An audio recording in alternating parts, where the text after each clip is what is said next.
her. So self-assured, so confident, she glides through the hospital with a perfect posture and a grace that my stomping gait could never compete with.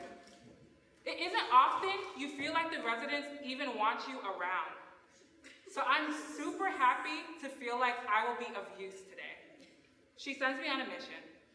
I need 3 curlets, 4 Xeroform, 6 ABDs, a few 4x4s, put them in a basin. If you get lost, call a nurse.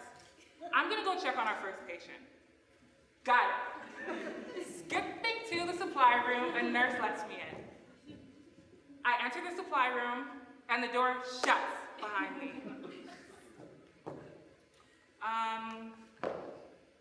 What's a Xeroform? And, Curlix? I should have asked the nurse for help.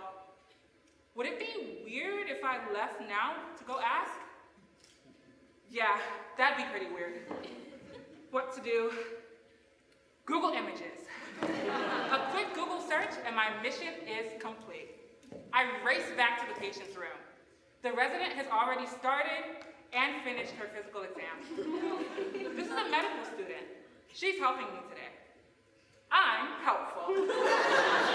We continue on, going from patient room to patient room, changing dressings, grabbing supplies. Honestly, I'm sweating through my scrubs. And we always take the stairs, up and down and up, and my knees are actually killing me. Why did I decide to do this? Why did I come to medical school anyway? Between scrub techs screaming at me, early mornings, late nights, missed birthdays, weddings, funerals, do I even matter at all in this world? As these thoughts race in the back of my mind, I keep working, and the resident smiles at me. Perhaps I'm doing something right. This patient is very sick. You're gonna change her dressing. It's a little gross, so brace yourselves. We don our gloves and our gowns, and we enter the patient room. She responds to us only in her presence. Maybe a frown, maybe a smile. Clear sky eyes trace me side to side as I unwrap her arms.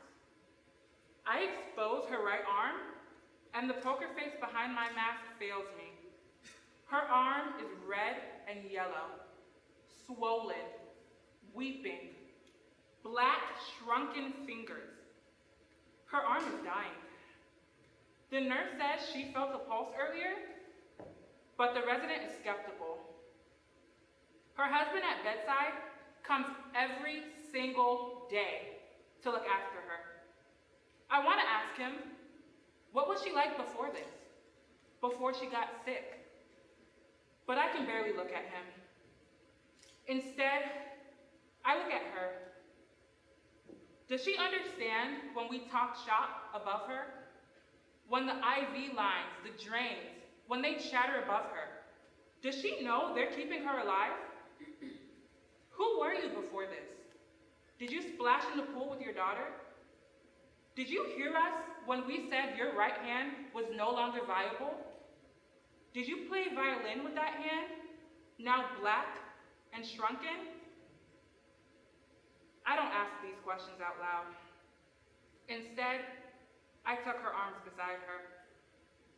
The resident and I say bye to her and her husband, and we leave. The resident says I was helpful today. I guess I was helpful.